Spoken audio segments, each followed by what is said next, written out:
Talk Show. Recorded live. Hello, and welcome to the Alfred Hitchcock film series of the Castle Dracula podcast. On this podcast, we talk about horror movies, vampire movies, and all-around awesomeness. And this week, we kick off a multi-part retrospective of the scariest films from the master of suspense, Alfred Hitchcock. And tonight's movie is The Birds, starring Tippi Hedren. Now, bear in mind that if you haven't seen today's movie, we're going to be talking about it from the perspective of horror fans who have. So, warning, spoilers ahead. I'm your host, Jason Henderson, author of the Alex Van Helsing series with The Triumph of Death coming in July from HarperCollins. So, look for it at Amazon or your local store. With me are Drew Edwards, the creator of the long-running horror webcomic Halloween Man, which you can find at HalloweenMan.com. Say hello, Drew. Good evening. And Tony Salvaggio, lead singer of the band Deserts of Mars and writer of comics like Psycom and Tokyo Pop from Tokyo Pop and Clockworks from Humanoids. Say hello, Tony. Howdy. And with color commentary from attorney Julia Guzman. Say hello. Hi. Hi. Okay. Welcome back, everybody. We haven't done this in a while. Congratulations to Drew, because he's gotten married since we last. Well, thank you very much. We've been busy, wedding, by the way. Boy. The last time we did this, we were here at the beginning of February, and we talked about Dracula, and that was a great episode. And then everybody went off and did stuff. Drew went off and got married. Congratulations. Thank you. Julia went off and ran for office. And did not make it, but hey, tried. I don't know what I did with my time, honestly. I can't place any of it. And Tony, I guess you're with me. I don't know what we did. Yeah, I didn't do a lot. I played a lot of video games. I don't know if that's constructive or not. Actually, truly, Tony's been playing a lot of gigs. Everybody around me has been doing stuff. Like my drummer had a baby, and so actually we're looking for a drummer. But that's okay. Well, Tony, you and I had a book come out though, because we had the integral version of Clockworks come out. Oh wait, I did have something. Fables for Japan came out with my first prose story. Oh, like a fiction prose story in ebook form, and hopefully eventually other formats. But yeah, I forgot. Yeah, it's the first thing, and the first thing I think I published in this country by myself without you as co-author. So I guess I did do something. Hey, congratulations. So congratulations. So it's been a well I don't know, that's so like 3 months we were gone. It feels like 6. Oh man, that feels like too long. I know.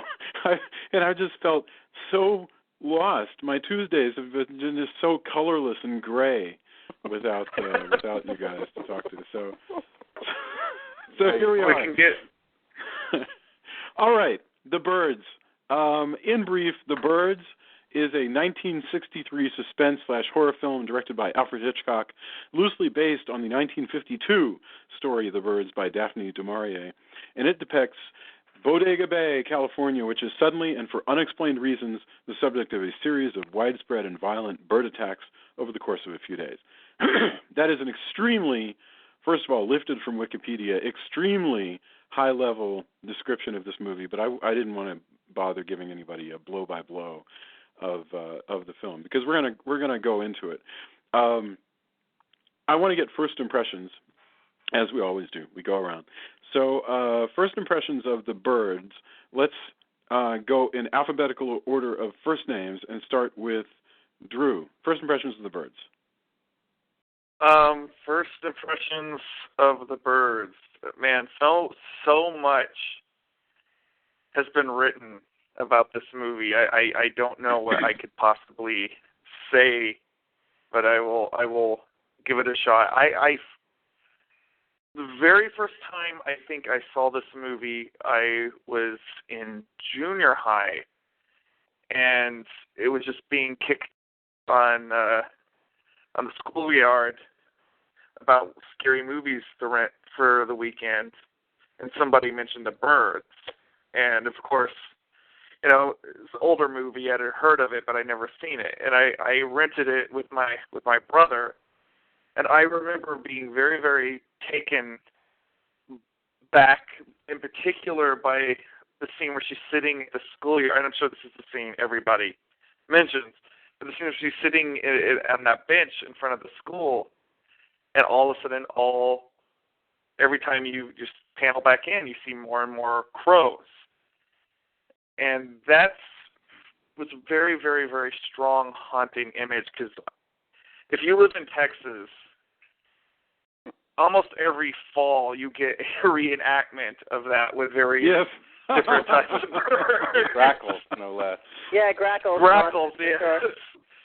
Yes. So that's if you walk down the drag in Austin, you will see. Oh yeah. Which, yeah, you know, by the way, live oaks or feel. grackles.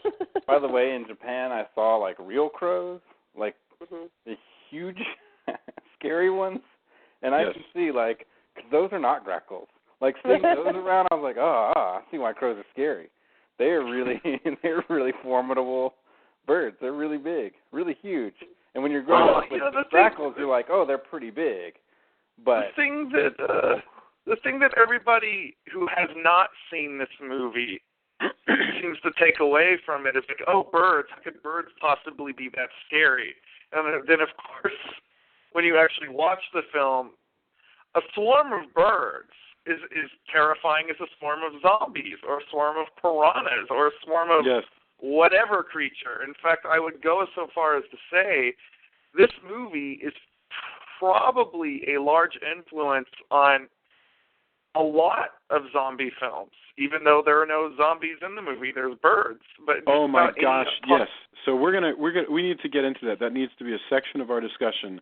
Is how much this movie influences zombie movies. Yes. I mean, it's apocalyptic. Yeah. So okay, all right. So that's a good first impression. I don't want to let you go too far because we want to save some of that.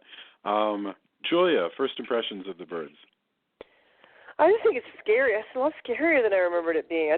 I felt like in my memory it was like mostly mood and ambiance, and then a couple of moments of scary. But really, it's like build up, mood and ambiance, and then a whole bunch of moments of scary.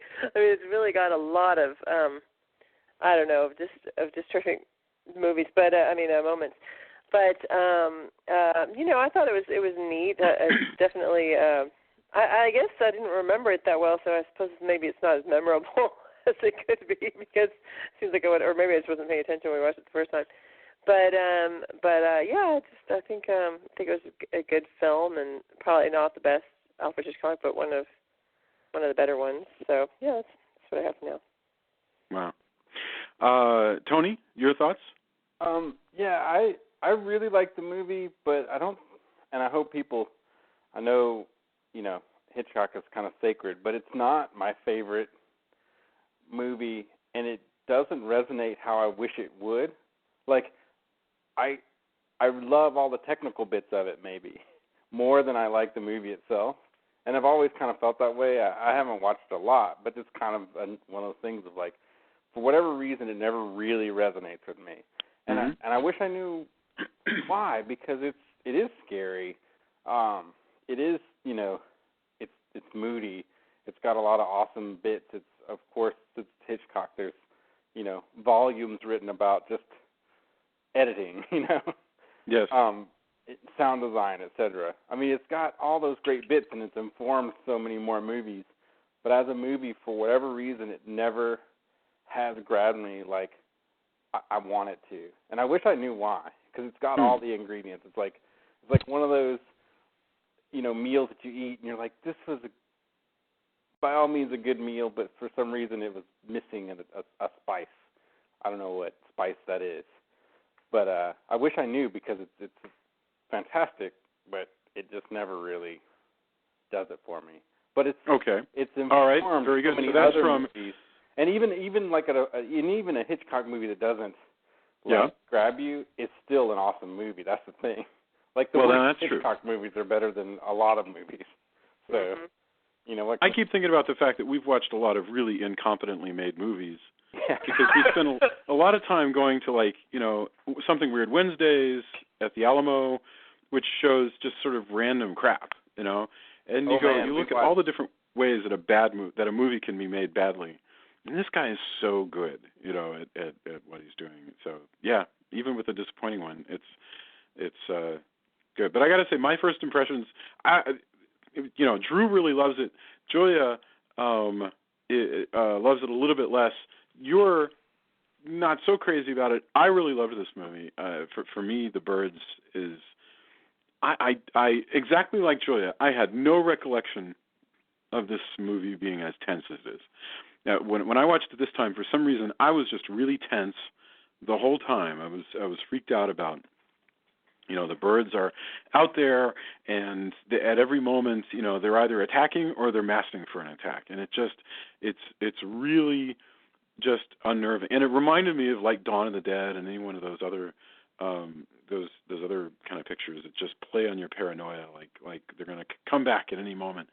So I for me, this one really worked, but it is very strange that I could swear that I watched this movie 10 or 15 years ago, and I guess I was just letting it play and I was doing something else, or at a party or whatever, because I realized as I was watching it that I remembered nothing. I have a book that comes out in July that has a scene that is apparently a complete ripoff of one of the scenes in this movie, and I had no recollection of watching this movie. None. So, I literally have birds coming out of the chimney and filling a room. And I go ahead. A subconscious homage. Yes, like My Sweet Lord and what was He's So Fine. Mm-hmm. Yes, I'm the George Harrison of horror books. So okay, where do we start? I think the best thing to do would be to start with just looking at some of the major cast members as we make our way through. So we start out. This movie does not start with birds killing people.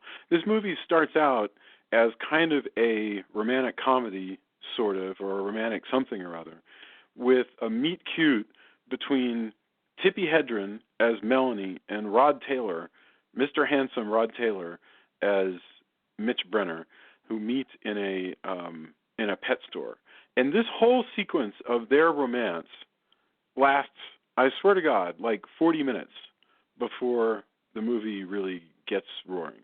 They just take all this time. It always seems that way. Maybe that's one of the reasons why I'm like, okay. Although it does start, because it's Hitchcock, like there's so much, like I said, but there's so much sound design at the beginning, like it's just unnerving. Like yes. It's bird sounds, the credits to bird sounds in the pet store. Oh my God, the credits are amazing. Like, okay, and it's unnerving. The way they pull the sound design in is really like, it's this romantic, like you said, meet cute amongst this like really like crazy. I'm surprised my cats weren't going crazy. I thought the sound effects sounded like cats, but apparently the way they're made is just to run the tape backwards and forwards, or something like that. I wasn't exactly clear on how they made the effect work. The score and the sound effects were done with I'm not remembering correctly, but with some sort of like electronic instrument that it was considered very innovative at the time. It was created by a Frenchman, and I not remember it. When we're done, I'm going to remember this, and I'm not remembering it right now, so I'm kicking myself a little bit. But no, that's fine. It's further reading. It's all like meant to like there's this stuff going on, but it's all like the undertones are all just crazy amounts of birds.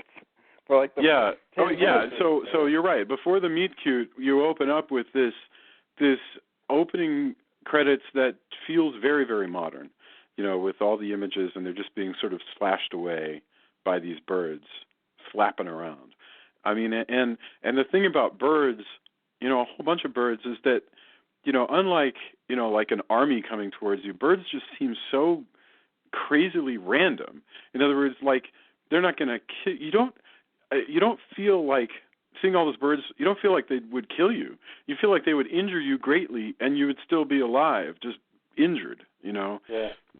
Like just being thrashed by a whole bunch of plus, it is unnerving if you go to, like, Trudy's here in Austin or down by campus.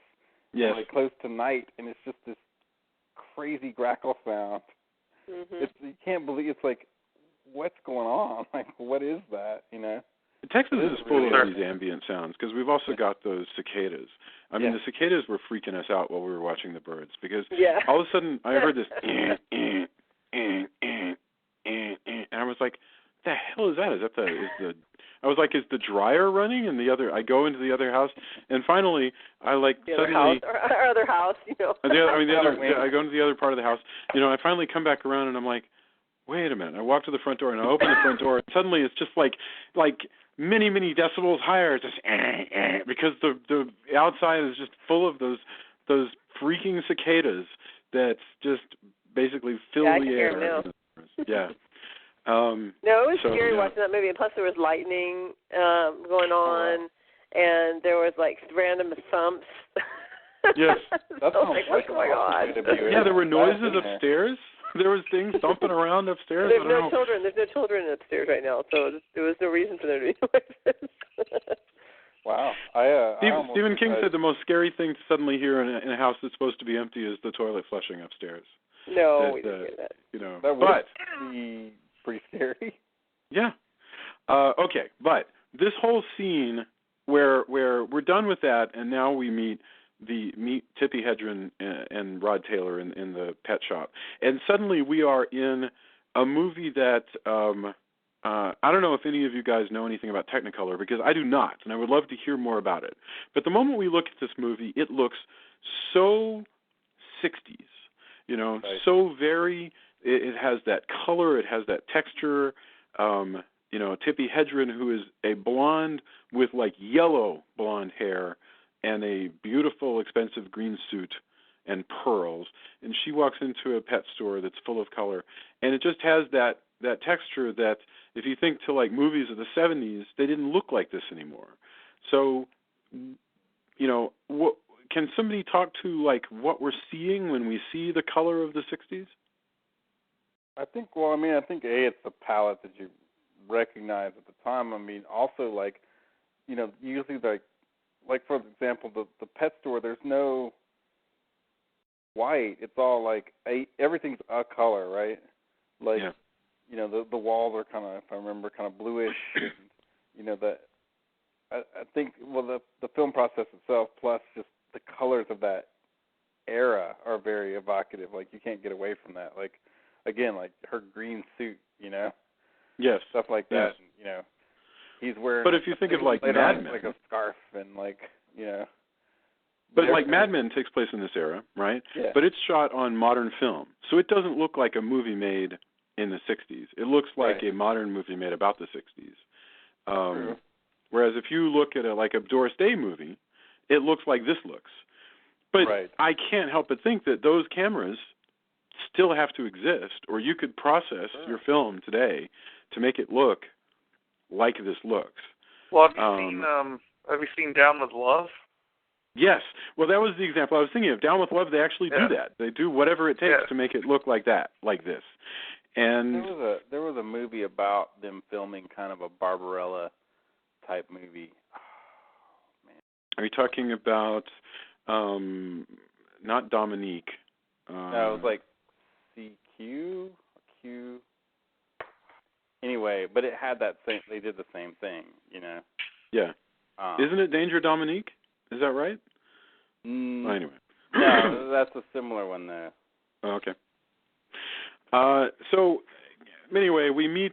So it's in this. And by the way, this is 1963. So this is a year or so, I guess, after Psycho, which was in black and white.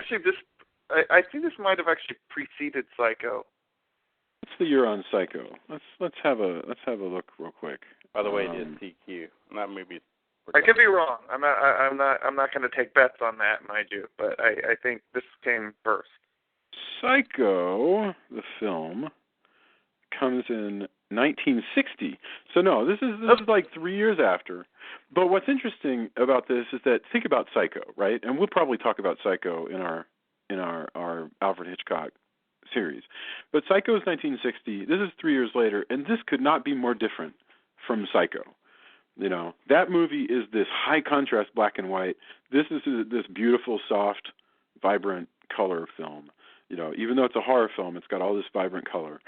And that film explains everything, to a ridiculous amount, where everything in Psycho gets explained by the end. This film, as we'll talk about, less so, with the explaining, actually. This movie explains itself about as much as Night of the Living Dead explains itself, and as we talk about, those have some things together. But anyway, we open up. These guys, Tippi Hedren and Rod Taylor, meet up in a pet store, and we get an impression immediately. They tell us they very efficiently tell us all kinds of things about one another's character. We learn that Rod Taylor hangs out in a courtroom, so he's probably a lawyer. We learn that Tippi Hedren has hung out in a courtroom as a defendant, and that she seems to be trouble on two legs, basically. That she's she's funny, she's wealthy, she seems very sexy and beautiful, but on the other hand, we know that she's gotten herself arrested. She lies very, very easily. She makes stuff up. She plays practical jokes, and of such bizarreness that she actually gets herself arrested for them. And further, Rod Taylor meets her, and he finds all of that kind of intriguing. I mean, he's kind of mean to her, like he wants to punish her for playing practical jokes. He says, what does he say? He says something like, "I just wanted to see you squirm," or something like that. But clearly, he thinks that she's kind of cool. He sort of likes how much of a rebel she is, I guess. And that's the beginning. The plot leads us to be aware that he was going to buy a pair of lovebirds for his little sister. She doesn't exactly know his name or anything, but she works out his name. She buys the lovebirds, and she's going to take the lovebirds to his apartment. And the moment that this happens, she bought lovebirds. She takes them to his apartment, okay? And Julia immediately thought, what? What did you say about her when you were watching this? She's a psycho. She's like a stalker. She's crazy. She's a stalker. I mean, that's, the funny thing is, if you're an available person and you meet Tippi Hedren in a pet shop and you say, "I'm going to buy some birds for my little sister," and the birds aren't here, and Tippi Hedren is so impressed with you that she later shows up at your house with the birds. Without knowing what your name was. She had to figure out your name, which she does by contacting her newspaper editor or owner. He owns a newspaper, her father. Somehow, I don't know what information she gave him that was enough information that he could give her a name of this guy and then an address. And then she shows up at the apartment to leave these birds. It was very bizarre behavior on her part. And the only reason that he's not more horrified by it all as it unfolds is because she's hot. It's like that sketch on Saturday Night Live where it's like, in order to not be accused of sexual harassment, number one rule is be handsome. Number two is be handsome, and number three is be handsome. Yes. It's like that's how you avoid the sexual harassment lawsuit. It's the same thing here. Avoid being accused of creepy stalker by being hot. Yeah, I mean, it's a good point. She shows up on your doorstep and she's brought the birds, and I guess that would be really impressive. I mean, 6 months from now, assuming no bird apocalypse, maybe she's showing up on your front door and beating on the door and demanding that you talk to her in the middle of the night, and you actually don't so much want to talk to her anymore because or worse, you're coming home and she's sitting inside your apartment with a lit match about to set your place on fire. Yeah, we don't know, but the movie doesn't actually explore that too much because Rod Taylor. I think the real reason Rod Taylor comes to like her is not because she is enormously beautiful. But that's true. I mean, Tippi Hedren is really something else. But because Mom takes a shine against her, and I think that counts for a lot. But that is something Rod too, Taylor, man. There are mom issues all over the place. Like, No wow, kidding. I'd forgotten that part. But it's all over the place. Well, and Jessica Tandy is yes. No, you're right. Well, let's before get you go there, though, I mean, what do you think is the point of all of the scenes in San Francisco? because I don't even see the real relevance to it, honestly. It's like, I mean, you were saying all the stuff about all the things we learned about the characters, and none of that ends up being relevant to the story, really. So I almost wonder what was the point of it. It shows his room, that shows the other people in his apartments are jerks, too. Yeah. Well, I mean, obviously the chief of control wanted those birds to get out to Bodega Bay. So maybe that's what it is. This is actually a control plot to test what would happen if an apocalypse hit, coastal California. Oh, you should totally take those out there. Yeah. I'm not going to be here, though. You need to take By those the way, birds. this is my assumption. My assumption. This is Julia's assumption that the birds are actually what is the lovebirds. The birds are carriers. But you know what? I just found an article off of the IMDb that says that it was inspired by that the whole movie is inspired by a real event that happened 2 years prior, 1961. These hordes of disoriented seabirds rammed themselves into the sides of homes in the Monterey Bay area, and since then, like 20 years later, they discovered. No, I'm sorry, it was more than that. They discovered why it happened, and it's because of algae that they ate, poisoned, like toxin-making algae that caused them to have amnesia, disorientation, and seizures. And Drew, I think you're back, right? Great. I think we lost you. Yes, I'm back. Okay. Go ahead. I'm sorry. No, anyway, I was just saying that's interesting that there is a real reason in real life of why they acted so crazy, and that was not known at the time, so there wouldn't have been. No, and du Maurier wrote her story like 10 years earlier, and du Maurier's this is not the only Hitchcock story du Maurier's story that Hitchcock adapted, because she also wrote Rebecca, which has got to be one of my favorite books of all time, and a fantastic Hitchcock movie. Okay, so the boss of control, down the hall, sends her with the lovebird, says, by the way, everybody's real free with personal information in a way that maybe would not have been shocking to anybody in 1963, but really just kind of makes anybody, in 2012's hair stand on end when he goes, oh, yeah, well, the guy who lives there, whose name is first name, last name, actually has a place in Bodega Bay, 60 miles from here, and he goes there every weekend, so you can probably catch him. And he has a sister, and so off they go. Off she goes. She goes up there, and then she does some more stalkeriness around the small town, which seems to be populated by, like, the most gullible, New England locals you ever saw who weren't actually in New England. They give her, the guy at the store gives her, like, everything she wants to know. There's a little sister. I don't remember the name exactly, but there is a teacher who lives over here. Her name is this. Go talk to her. Yeah. So we get to the small town, and it is Bodega Bay, which is what did you think of Bodega Bay as a setting? It's so pretty. I mean, they didn't. I think it's interesting that how much they go back and forth between. It's kind of disconcerting, actually, how much they go back and forth between studio set and then the real set.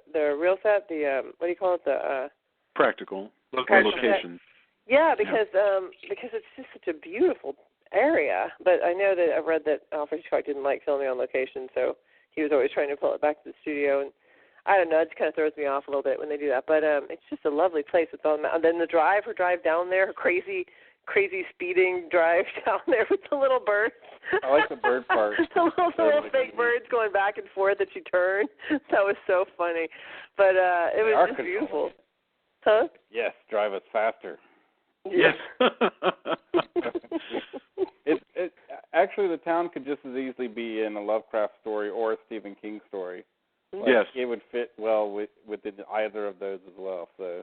Yeah, Jason said it seemed like Stephen New England. King-y. Even though it's California, it felt like New England. Yeah, it really Well, does. it's northern California, which is not normally depicted in movies. Right. Most movies choose to do southern, sun and fun in California. It's totally true, and this would be so at home in a Stephen King picture. The the crusty locals. There's a cafe. There's a one-room schoolhouse with a school teacher, and everybody knows everybody's business. And and I just admire so much how well put together the map of it is. How you can really picture the map of the whole place. How their house is directly across the bay from the store. And she gets a boat and she goes over there. I mean, it's all, considering that the movie plays out across a whole town, you can see how the whole town lays together.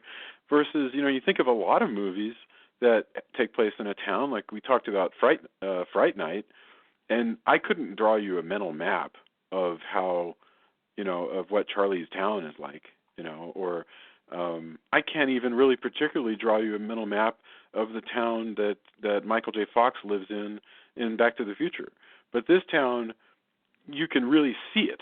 It seems to be, it's a big U, and you actually watch at least one car drive around the circumference of it, So she gets to the town. The first thing she does is she figures out the name of the kid by going to visit Suzanne Plachette, who is our first gothic kind of character, because she clearly has like lots of secrets and is very sort of smoky looking, and she has sexy bedroom eyes and always seems to be either flirting or hating on you, depending on how you want to read her mind reading. Both at the same time, all the time. Yes. What? Both at the same time, all the time. She's both. Yeah. Mm-hmm. She's very sexy, Suzanne Plachette. And no, this is neither here nor there as far as an analysis of the film, but I think she's better looking than Tippi Hedren. Yeah, I would agree. In my opinion, she is, but there's a lot to recommend Suzanne Plachette. She's also a creepy stalker chick, by the way, because it turns out that she moved to the town just to be around Mitch, even though they weren't even in a relationship anymore. I mean, that's kind of creepy. Mitch seems to attract the creepy stalker chicks. Yeah, well, and Mitch is not remotely stalkery because I guess he doesn't need to be, because everybody... Everybody's so busy being a got women throwing at him. Mitch with his chin, which is like the size of a front porch on a Victorian house. You know who he looks like to me though. He looks like back in you look at the '60s Fantastic Four comics. Anytime the Thing would turn back into Ben Grimm, he looks just like the Jack Kirby version of Ben Grimm. Maybe Ben Grimm was supposed to be Rod Taylor. I mean, it is possible. It's contemporary. He is hunky, boy. I mean, he's got this wide jutting jaw and this wide face, and he's handsome, but he's not. He kind of also looks like he's been hit a few times.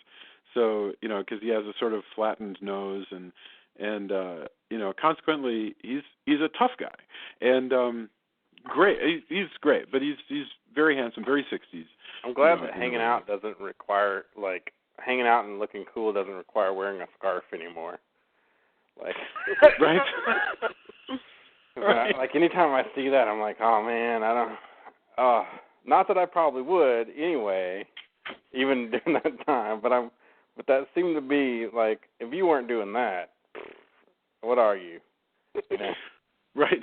Well, okay, so she goes to meet Suzanne Plachette, who talks to her like, I am strangely attracted and yet repulsed by you. I'm getting a lot of lesbian subtext from the Suzanne Plachette Tippi Hedren relationship, but there's also plenty of jealousy about Rod Taylor. And Tippi gets, okay, so the younger sister's name is Kathy. Great, the birds are for Kathy. Off I go. I'm going to zip across town. And she is moving at an amazing pace, considering she's like, yes, rent me a boat. I'm going to go to the school, talk to the teacher, get a name, come back, take the boat. This is like an adventure game at this point. It's like, before you take the boat, you must go up to the school and find out the name of the little sister. Exactly. And Suzanne Plachette would just be sort of walking back and forth in circles in front of the school, waiting for you to come up and click on her. Anyway, she goes across the bay, and she then breaks into the house So that, oh, and by the way, she asked the guy who rented her the boat, what's the best way for me to sneak into the house? And to sneak out of the house, not sneak into the house. When I sneak in and wear his clothes, I always do it this way. But the way to get away with. The solution he gives her really is not that great. I mean, it's like, oh, they'll see you coming. They'll see me coming if I come up in the car. And he's like, well, if you go in a boat, then they won't. But that's not actually. I would think that the boat would be even easier to see come in than the car would be. Because the car just kind of comes up and then it's there. But the boat, it's like you see it coming from a mile away. And hear it, by the way. It's not like he paddles the whole way. Yeah. Right. But he's coming home in a car anyway, so he's not going to be there, right? So I guess that's the thing. When you put it that way, Jason, I just picture that guy just randomly showing up in chloroform and him and just like hanging out, like, oh, you want to break in, like. I know it has nothing to do with what actually happens in the movie, but it's a much funnier premise. Where he's just, you almost wonder, like, well, what other homes does he know how to break into? And I know, but nobody react. The funny thing is, this is all great, and it's all intended, I guess, to build tension. But truly, nobody reacts the way any human being in 2012, anyway, would react to anything. So we're kind of in an alien landscape as far as that goes. Because Rod Taylor realizes that she snuck in and left birds and a note, and he's totally charmed by that. Yeah, he's like, wow, awesome. This is like she stood outside my window playing Peter Gabriel. She is the most awesome stalker I ever met. So he gets in his car and he drives around. By the way, that was super cool to watch the car, to watch it in real time, move around the bay. That was neat. Sure. And then we finally begin the horror movie because we're still in Act 1, basically, but she gets pecked on the head. So not just pecked. I mean, that thing beans her. Yeah, she's bleeding. Lots of blood. It's a seagull which has this long, sharp beak, and it just goes thunk, and it cuts her head, which bleeds terribly. And so the whole meet cute, all that business that was going on is now truncated by the fact that he's going to take her into the cafe and patch her up. And that's when they go into the cafe. Now I'm trying to remember. How does she wind up? I guess. I get it. They go into the cafe, and he continues to interrogate her a little bit, and then his mom, for the first time, Jessica Tandy, shows up while they're in the cafe. And Jessica Tandy, now we're getting a sense of Mitch not just being a charming guy, but being a charming guy who actually has a real family, real people that we can meet. And we meet Jessica Tandy, who is his mom. Go ahead.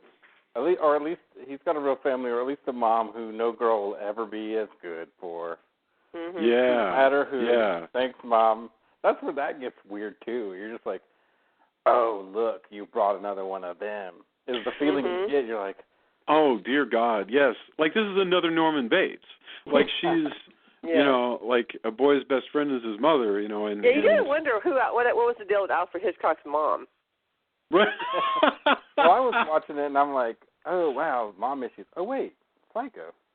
Like, it took me a little bit. Oh, yeah, that too. Yeah, I mean, and Jessica Tandy is beautiful. She's very beautiful, and she's obviously old enough in theory to be Rod Taylor's mother. I'm not sure if that's even true, by the way. I didn't even bother to look. But I don't know for certain. My reaction to seeing Jessica Tandy in this movie upon watching it again was, man, was Jessica Tandy ever young? I know, right? I thought too. I thought the same thing. I'm like, well, there's Miss Daisy looking exactly the same as she did as Miss Daisy.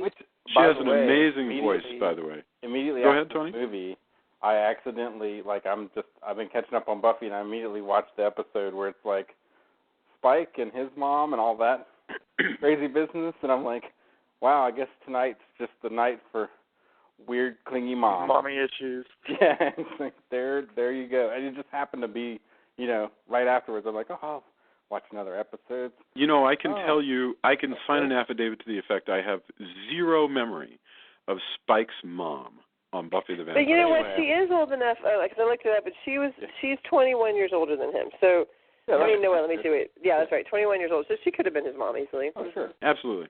All right, so fair I don't enough. have any memory of Spike's mom either, by the way. Anyway, look it up if you. But she's, watch you know, it on Netflix, you'll totally she might be old enough to be, but she's, you know, she's doable. I mean, she's not that. She's completely. I don't know about that. Are you saying she's a MILF? Would you like to take Miss Daisy for a little drive? You know, we actually contemplated what would be the porn equivalent of Driving Miss Daisy, and we decided that Driving Miss Daisy actually works pretty well as a porn movie. I think, if I remember, because I like seeing all the names, I think it may have been something more close to like Writing Miss Daisy. Yeah. But because I love seeing those scroll by in the like movie channel, you know. Sure. No, like, absolutely. There's an infinite number of some clever and some not so clever names for all of those, and I want to say that I saw that somewhere, and I was like, all right, okay, that's funny. So Jessica Tandy is clearly not interested in having another girl come up here, especially since I guess the last major one we later find out is Suzanne Plachette, who she drove away and yet who still like bought a place and became a fixture in the community. And who knows? Became her friend. She could have been one of those women, also a lesbian. We don't. I mean, from the subtext, we don't even know what happened.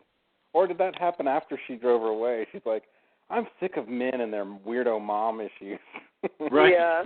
Well, apparently lots of women come up because Suzanne Plachette says, I guess that is where she's like, did you meet Mitch in the city or whatever in San Francisco? She's like, I guess that's where everybody meets Mitch. And so, I mean, it sounds like a lot of people come up.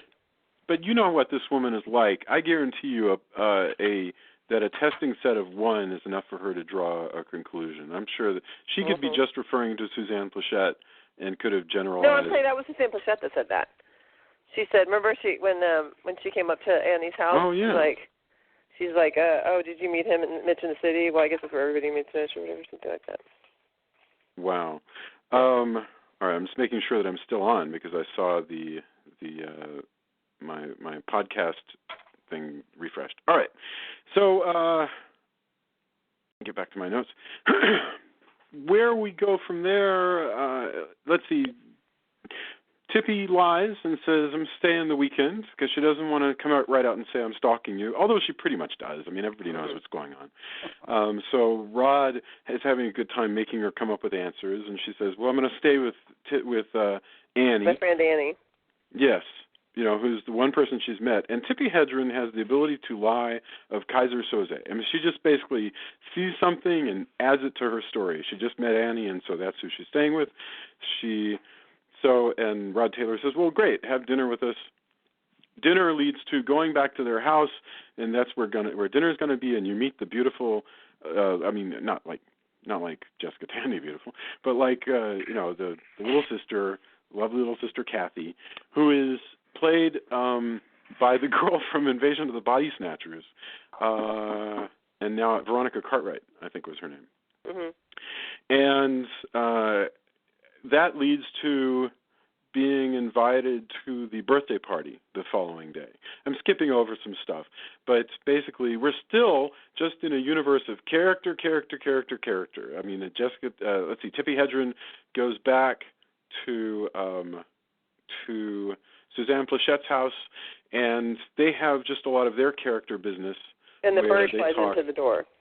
Yes, and then basically what happens is this. I've been invited to the party. Do you think I should go? And they kind of make peace. The two women sort of make peace that they're going to be okay with one another, that Tippi Hedren's going to go to the party that she's been invited to at Rod Taylor's house, and that's going to be okay. And they're not going to keep acting like rivals. And the moment they say yes, bang, a bird runs into the front door. I don't want that to happen. Yeah. You can't get along. Birds will extract revenge. It triggers. I mean, it is like somebody just slammed a garage door down on Act 1, and says, okay, we're done.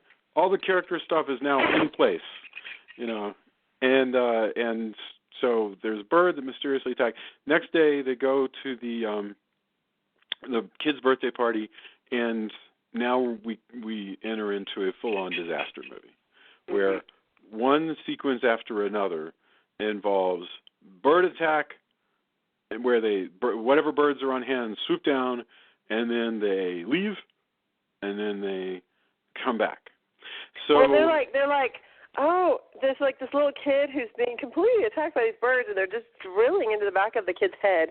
And then when they go into the house, she goes, "Did anybody get injured?" And they're like, "Oh, Kathy got a little scratch on her face," or whoever. And I'm like, what about that kid whose like head was like, like hammered by birds?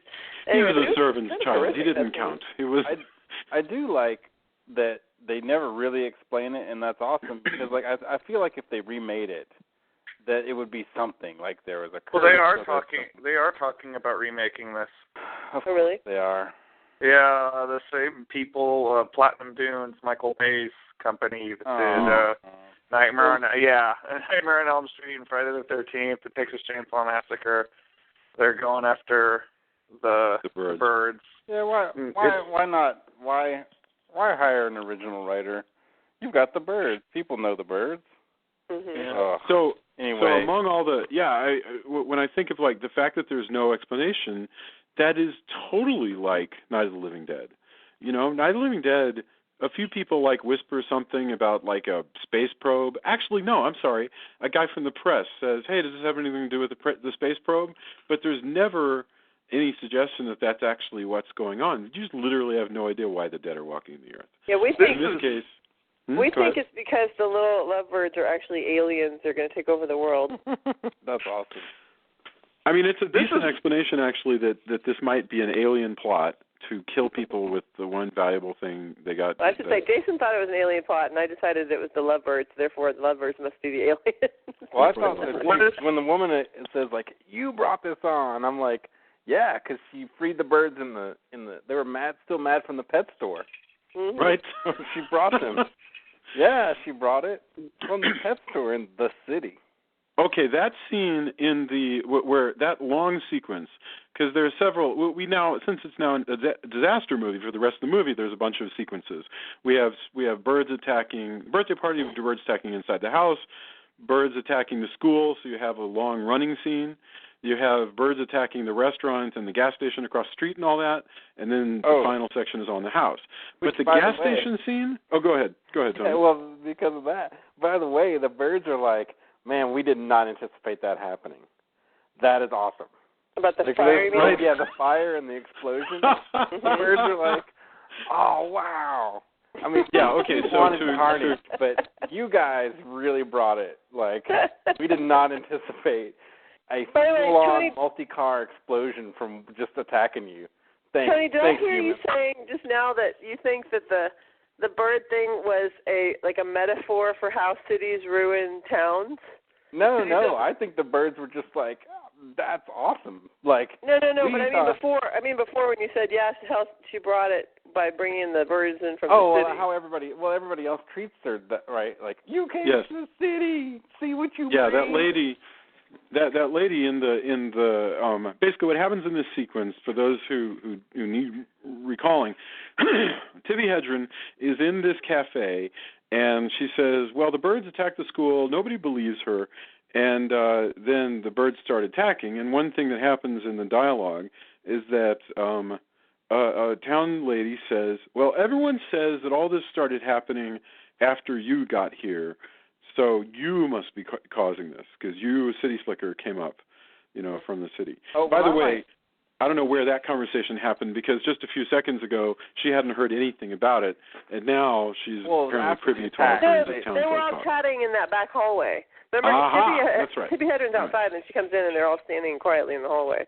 Well, also before that, I like that she says that because before the older ornithologist lady is like, birds can't attack. They're not smart enough, and they wouldn't do this, and they don't have enough mass, and blah blah blah. And she comes up with all these scientific explanations for why that's just patently untrue. Cannot happen, will not happen. And then they go, how could this happen? If I was Tippi, I'd be like, I don't know. Ask the woman who said it just couldn't. She's right there. I know. She didn't say anything. That kind of annoyed me, actually. Smartass. She said this couldn't happen. How do you like that big explosion that just happened and we all got attacked? Yes. Why don't you I was kind of irritated that they didn't come back to the ornithologist after that. It was very disappointing. She doesn't turn her face either. I'm sorry. Go ahead, Drew. How's your science now, ornithologist? Where Oh my gosh, we lost Drew again. Oh no. Well, hopefully he'll come back. I feel terrible about that. I'm back. So one really neat director trick that happens during there is the point where the fire starts going off. He does this cutting back and forth, not between video, but between stills of Tippi Hedren's face turning. Mm-hmm. Have you ever seen anything like that? I've literally never seen that trick. All of that off now. I mean, it became, I mean, that's the thing, like I was saying before. I mean, there's just so much, like there's so much technical stuff, and there's so much just amazing editing and everything that you expect from Hitchcock. Like, I mean, we could have multiple discussions just on that. I mean, it's everything, the way it's shot and the way it builds tension in general is just, the way that, look, the gas is pouring out. Hey, look, everybody's safe over there, but look, there's this one guy. Hey, don't smoke that. That kind of, like, yes. No, you're totally right. He shows one scene, like the scene is going on in one area, and you're like, and Drew, man, I hope you're back. I hope nothing happens over there. What now? And yet, back over. Oh, I'm sorry. I don't mean to interrupt. Drew, you're back. Just letting you know. Yes, I am. Yeah. Go ahead, Tony. I'm sorry. But but the actual, like, where stuff really goes wrong is, like, we cut to that. Oh no. Yes. No, you're right, and that's just like this. These are the parts when they're in the cafe and they're trying to tell that guy not to light a cigarette or whatever it is. So two things. First of all, once again, when we have a sequence where fire and the fire is moving and so forth, he keeps cutting back to these stills of Tippi Hedren looking this way and then looking in the center and then looking to the left or whatever, and she's turning her head, but there's stills, and it is so weird and like nouveau that I've never even seen that get ripped off. I mean, it's not like Michael Bay is ever showing any of his actors in a series of stills in the middle of a. It just doesn't happen. Have you seen Michael Bay ever do anything like Hitchcock? Well, I'm just saying. I don't think everything as far as suspense gets ripped off. Yes. But as far as like some of these bizarre camera techniques, no, I've never seen that, and that was really awesome. And there's very few tricks that I've never seen.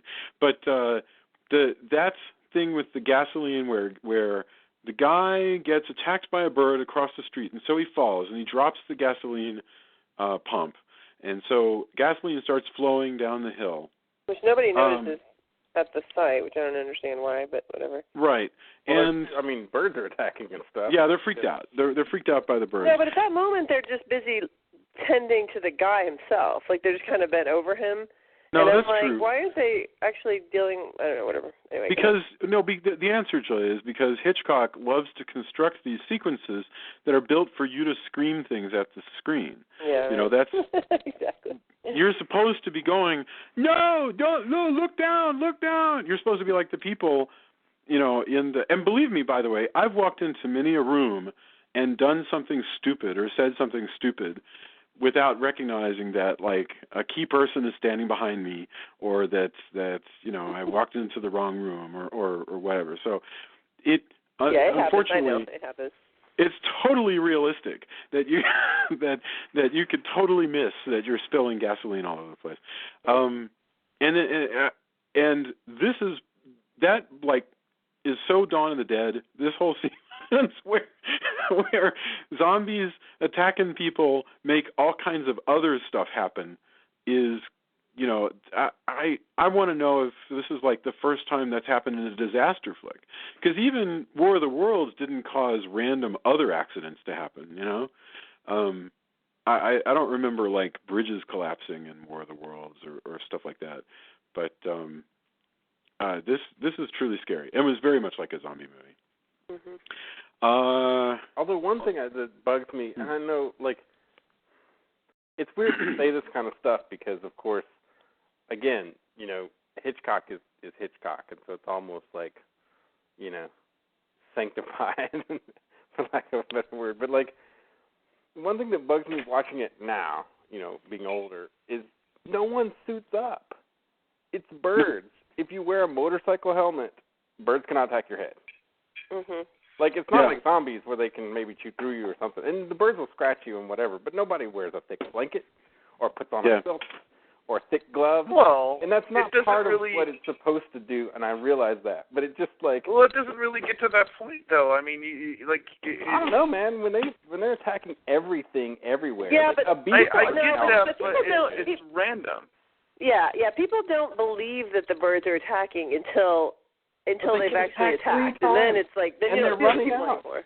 They're running. I think if you were to get into like what continues after, because like Hitchcock, I one of the special features on the DVD that I was watching, Hitchcock's original end of the movie, they were going to go to show the Golden Gate Bridge, right? And it was just going to be covered in birds, and like this is now happening in the cities, and, which is a very Michael Bay idea, actually. Yes. But if you were to show like soon the they would be wearing shark suits all the time, basically. Yeah, exactly. Right. But, and it does. I mean, it does get to the point where he's boarding up the house and stuff. So they are starting to take precautions. But there's a time when they purposely go outside, right? Yeah.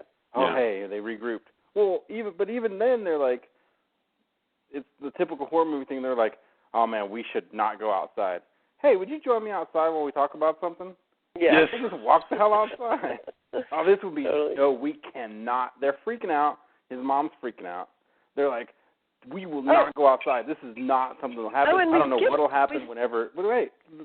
I don't know what will happen when she's freaking out. She's like, what happens when the wood burns out? I don't know. And then they immediately, right after, walk outside. But we skipped a really important scene, which is the scene when Jessica Tandy finds the farmer. Oh Lord! Oh yes. Yeah, that's wonderful, isn't it? I mean, go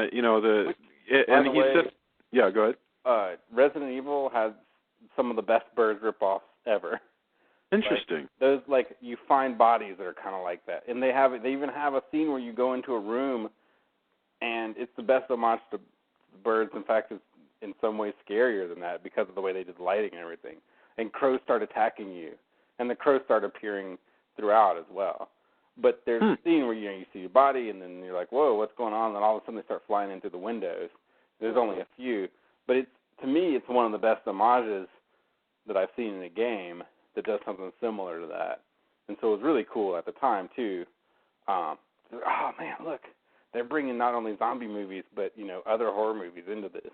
And that was awesome. It was just so terrifying though, because she walks in not knowing that that anything's happened, and then she sees the broken coffee cups, and then she starts to see the feathers or maybe even some dead birds, and then just the disarray, and then the corpse just up against the wall with his eyes pecked out, and she just runs out and she just goes.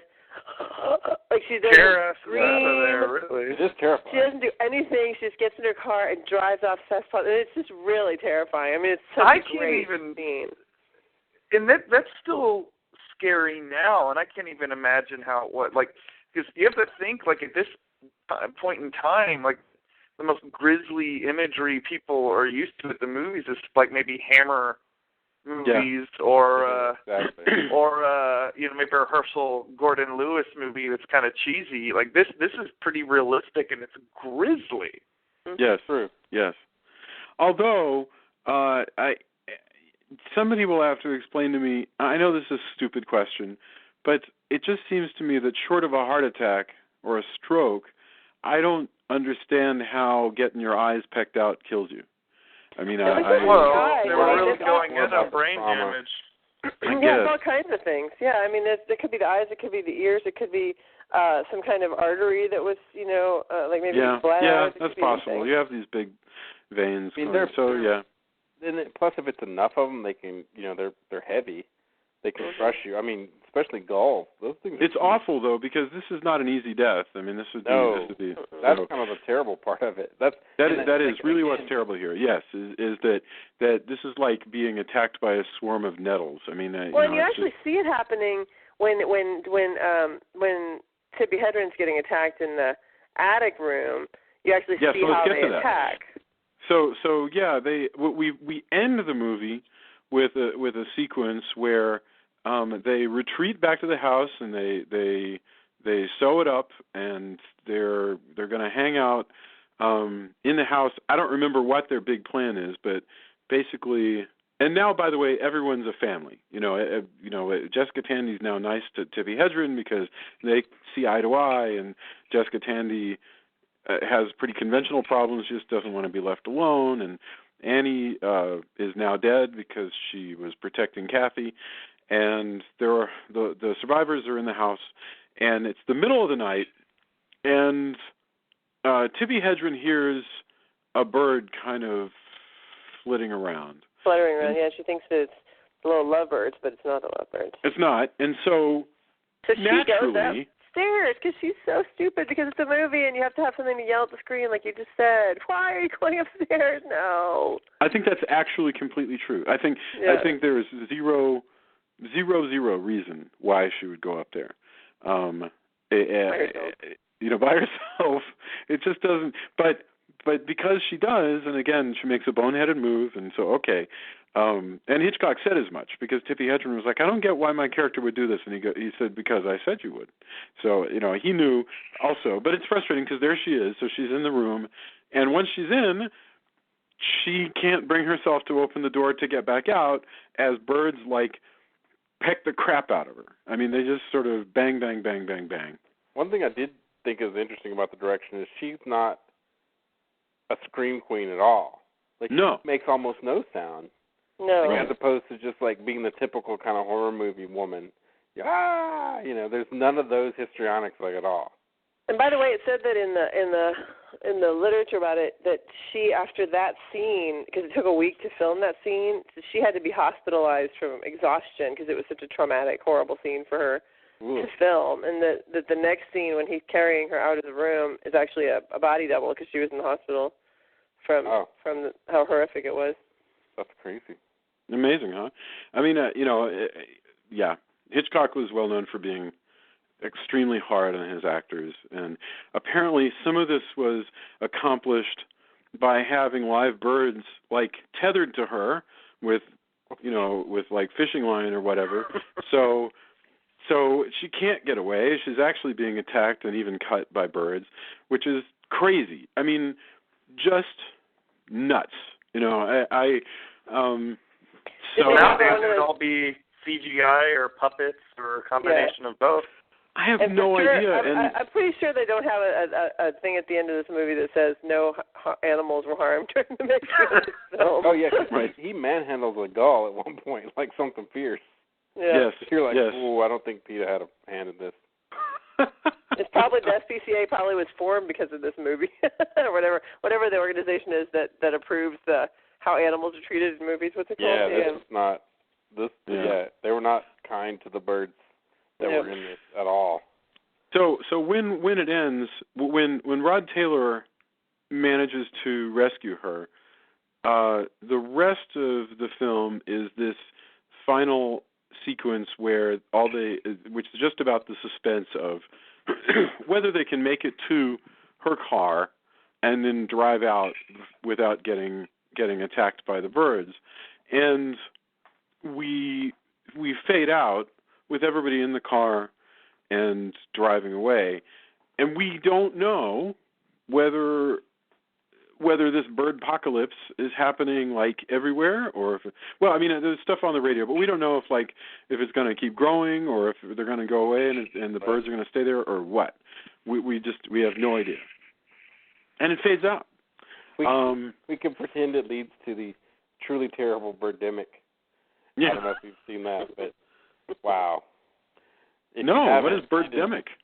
Oh man, it is for every good thing that Hitchcock has done.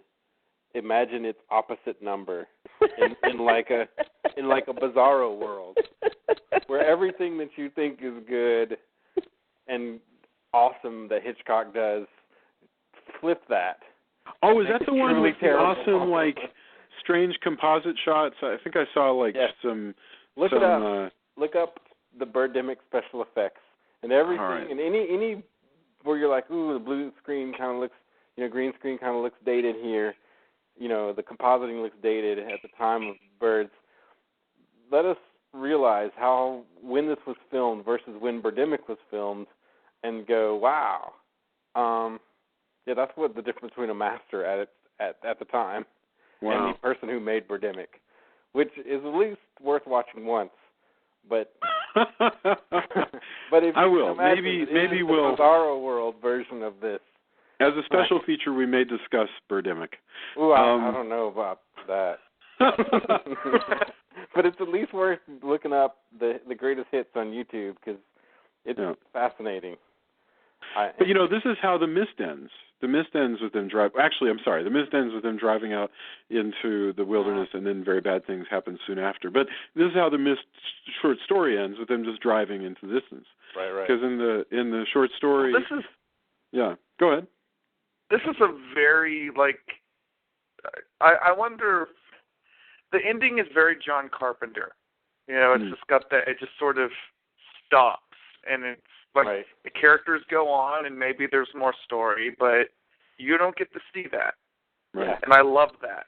That is very cool. I mean, it's still it still bugs me, some of the stuff where watching it now with and not being if I don't put myself in what the audiences saw at the time, right? In the same way that the original Godzilla movie works differently, if you realize what exactly was going on, it's not a cheesy horror movie if you realize the stakes are high at the time, right? Well, do you know what it would have reminded people of? I think in Britain would be the Blitz, where planes come, boom, boom, boom, boom, boom, and then they're gone. Okay, everybody go out, go buy some cans of food, go say hello to your neighbors, find out who's dead. Oh, here come the planes, and you go back. That's an alien idea in the United States. But again, that just never happened. Even when he's, should I open the garage and that kind of stuff? You're like, how can you trust that the birds are going to be cool with this? Yes. I'm take, you want to yell at the screen, put a blanket over yourself or do something. Well, I love that the individual birds, peck at him. So, individual birds are so funny. That one that kind of bites his pant leg, and the other birds are like, dude, we're not doing that right now. Yeah. They're kind of just hanging out. Later. Save it for later. It's that's not how we do it. But I think it's interesting the way there is a kind of internal logic, though. They even state it several times in the movie. It's attack, chill out for a little bit. Exactly. Attack. And it is kind of that whole it can't be full on all the time, or it's because you want that tension and then release and then tension.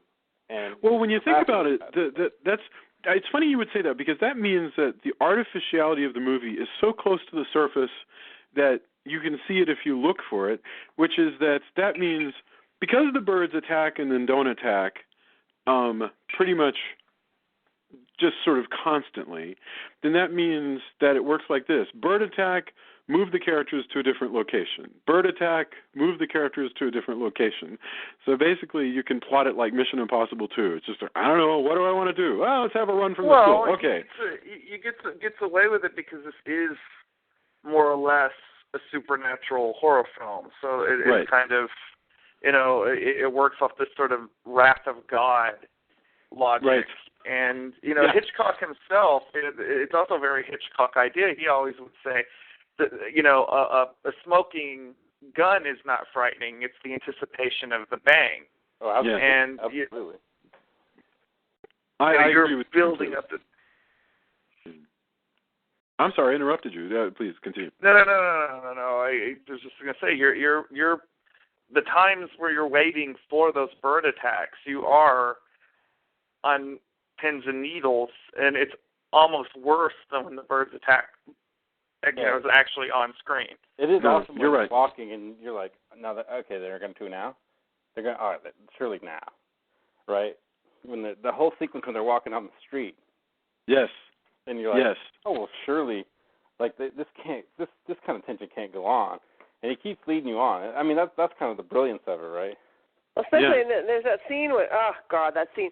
I think the most torturous scene to me in the whole movie is the schoolyards when she's sitting in front of the birds, at the playground, and then she goes in, and the kids just singing that god-awful, inane song that just adds, it's like completely nonsensical words, and it just adds on a little bit at a time, and then they keep singing it, and it's just over and over, and you think, surely the Byrds are going to put an end to this awful torture. Well, it kind of builds into, like, again, it's hard. We see these things now. We've been exposed to them for so long, right? Mm-hmm. But at the time, you know, this is the lead-in to, you know, things like the uneasiness of, like, the Freddie song, right? Yeah. You know, 1, 2, Freddie's coming for you, and that, you know, that kind of, like, you know, kids singing, and that being something that's, like, creepy, unnerving. The Yeah. song is called Ristledy Rostledy, and it is a slight variation on an old Scottish folk song, and you can totally. It is so inane that sing-songiness. So yeah, it's like Hitchcock lays down. It's like he's tossing out cards for other directors to pick up. It's like, hey, here's a creepy folk song for children to sing. That'll work for you. And here's like people beating on a window while somebody can't quite hear them and is about to do something really dangerous. That's going to be good. He just sort of is. It's like he's just coining coins of the realm and giving them out to future directors. Like, oh man, remember that was cool. And he's like, here's the new language. Here's what's going to be cool. And you do this, you know, you'll get a reaction. And then people go, holy crap, did you see he did that? I'm going to do that. And then you'll, like, years later, you'll catch something and you'll go, I forgot that he did that. Oh man, that's just, wow. That's in that movie, and that movie, and that movie, and this other movie, you know. What was it, Drew? Hitchcock himself, the way he branded himself, he's almost a character. I can think of very few filmmakers that are movie stars the way Alfred Hitchcock is still to this day. Like, he is a recognizable figure, just that profile, even. Yeah. No, that's true. That's a really good point. About the kids singing. It was so funny the other day because our little 7-year-old goes, what is that sound that they make in the movies and they're trying to make something scary, and it's kind of like a twinkling sound, and she goes, it's like, or whatever. She does something, and Jason goes, I don't know, but I've got chills. She just did that little kid, like, high-pitched singing thing, and he was just like, you're freaking me out, kid. It was really funny. It's just so effective. The way that song in its weird nonsensicalness just reminded me of, actually, now that I think about it, the weird song that the weird perv guy in Hardware sings, a similar kind of like nonsensical thing when he's just being a creepy perv. I've completely forgotten anything about Hardware other than the guy getting chopped in half by the elevator. That's like the only thing that stuck with me. Well, okay, so that definitely takes us maybe beyond an hour, so we should wrap up. We will return with more Hitchcock, but first, final thoughts and also endorsements if you have one. So I don't even know the direction we went before, so let's just start with Julia.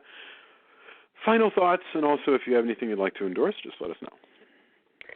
Well, I mean, I feel like we still haven't hit everything. There's just so many things. That's why I think it is a great movie, because there's so many little things that just add to the horrificness of it, if that's a word, the horror of it.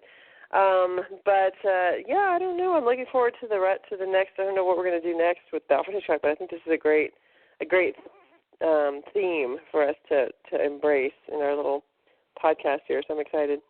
As far as endorsements go, I don't know. I mean, I'm never good at coming up with this because I feel like it should be in the spirit of what we're doing, and I don't have anything in that. So I'll just endorse Dr. Oz because it's all about healthy living. So I'm endorsing healthy living.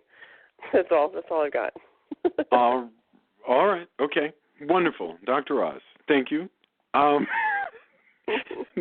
Drew, tell us you have something besides, eat more soy. Go ahead. What I shouldn't even say soy. Dr. Oz actually recommends quinoa.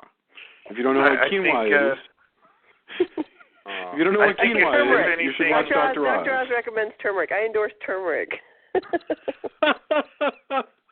I think after watching The Birds, I'm going to go fry me up a chicken. Actually, right. Bacon. It's a great movie. I mean, enough said. If I can't find really too many faults with it, and like Julia, I think we could probably go on for 5 or 6 hours talking about it and still not have covered everything. It's just a great flick. That's really all I got. I cannot give any spoilers because it would destroy the reason to go see it. And in fact, as far as any movie out there right now goes, ignorance is definitely bliss. Go see Cabin in the Woods. Mm-hmm. The movie that may have made all other horror films obsolete, at least for a time, in my mind. Great movie. Very cool. Yeah, it is pretty amazing, and I was set ready to be a curmudgeon about it, and then I saw it and was, it's done so well. It's pretty. Tony, any final thoughts? Yeah, I mean, I still hold and I every time I just feel kind of bad. It's definitely not one of my favorite films that I revisit that often. It is technically brilliant and has a lot of really great stuff that informed other things. So I wouldn't enjoy a lot of the things that I enjoy probably without this movie and many more that Hitchcock did. I wish I liked it more as in the aggregate, but it's still, again, a Hitchcock movie that I don't like as much as others is still a better movie than most people can make. And again, the opposite number of Birdemic and movies of its ilk. As far as endorsements go, I have a strange kind of endorsement because, like you said, we've seen so many really bad movies. Lars of the Alamo introduced us to some people that had known about him, but it was new to me, a director called Andy Milligan, who there's a biography, who evidently was a real terrible person and made really, really terrible films. There's a book about him called The Ghastly One, the second or netherworld of filmmaker Andy Milligan. And he makes these crazy movies, and he doesn't have the budget, but he makes them period pieces, and there's werewolves. And in fact, he has one of the best titles ever for just a not good movie called The Rats Are Coming, The Werewolves Are Already Here. Oh, my God. And I was like, that's awesome. That sounds outstanding. These movies are not good at all. But they have all this stuff in them where you're like, holy cow, and Lars put it best, it's just people mostly, there's werewolves and stuff, but they're mostly just bickering. People bickering to each other. And there's more in this book that, I still need to read the book, but I'm intrigued by it now just because that sounds outstanding. And we watched 2 of these movies on 35 millimeter, which is crazy that the Draft House even did that. It was like 10 o'clock on a Sunday, and that's when they can show these kind of things. But I was amazed. It was somebody that a director I personally had not seen before, and certainly not on the big screen. And I don't know exactly where you would find more of his movies, but they're truly these anomalies. You kind of get where he's coming from.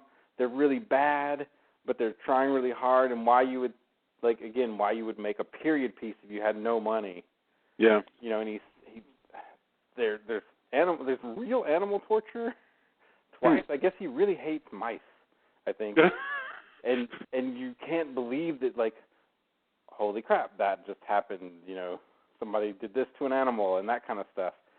Along with this weird craziness. I don't know. But it's worth seeking out just more information on all of these movies because it's just such an insane Something Weird Wednesdays, kind of thing that, and, again, it relates back to this with horror because it's werewolves and vampires and, I saw one werewolf movie and then there was a vampire movie where it's like the daughter of Dracula is in it, but she rarely, and weird plants to keep them alive.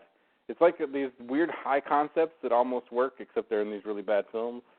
So, yeah. I've seen much better films where that turns out to be the problem. I mean, Satanic Rites of Dracula really is a high concept film that just can't execute the way that it should, So the fact that you can't do it on a grade Z budget is no shock to me at all. But the Ghastly Ones is the name of this documentary that you're talking about.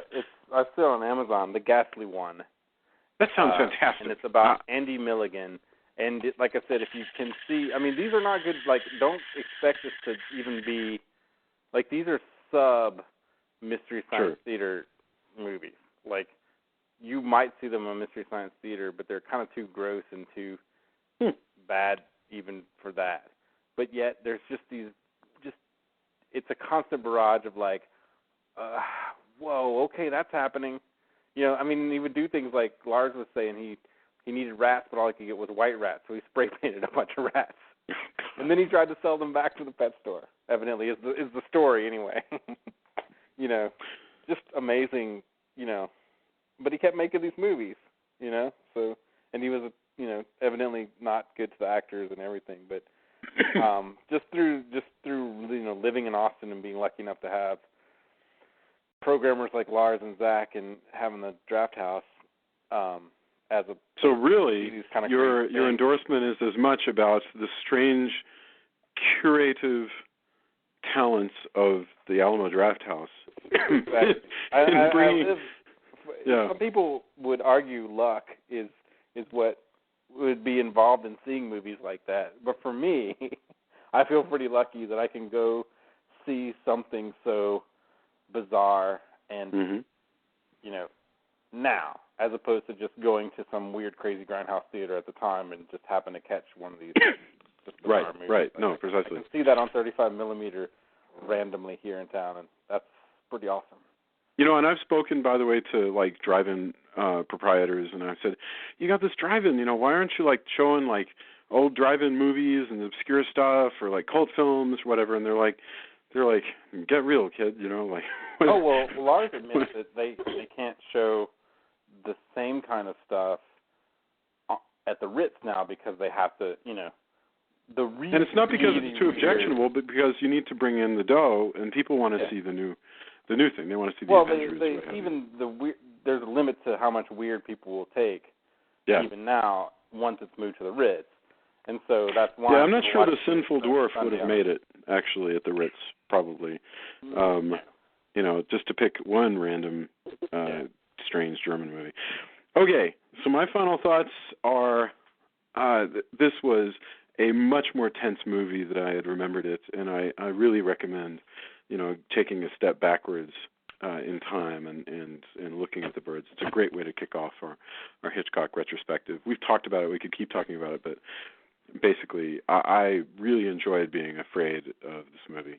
And my endorsements is actually two wonderful books about movies that I've gotten recently from Titan Books. One is for Tony, and I'm just holding it. And it's the Cabin in the Woods official visual companion, and it includes the script, and it includes all kinds of notes of the makings of the movie and character designs and just amazing stuff. So if you're into Cabin in the Woods, this book is just an incredible visual exploration of that world. And the other one I just got this week, and it's called Aliens, Colonial Marines Technical Manual. Ooh, and they just re-released those. Yeah, it's beautiful. It has schematics and photos of the heavy weapons and armor and vehicles and ships and everything that space transports and just heavy duty descriptions of everything that shows up in the Aliens universe, and that's really cool. It's the Aliens Colonial Marines Technical Manual, and I love it, and I'm just beginning to get into it. So that one was also out of print for a long time. Also, right. I presume that it's being re-released because of Prometheus. I mean, I can only imagine. So, but it's also got pictures of how to fire the weapons, as if you're a Marine, and here's how to, if you're laying down, you need to do suppressive fire because you've been knocked down. Here's how to do that. And so right. It's written from as though it's an actual manual. Yeah. It's awesome. It's so good. So, I actually cool. want to get that one because I was just looking at it today and was pretty amazed at the interior stuff. So. There's a technical manual for driving one of those big forklift things that Ripley gets into. It says here it was originally published in 1995, but this is the 2012 edition. So, all right, and that is it. I really appreciate you guys joining us as we return to the Castle Dracula podcast and begin the Hitchcock retrospective series. So I don't know what's next, but we will let everybody know very soon. And thank you all. Have a fantastic week. Thanks, everybody. Bye. Good night. Night.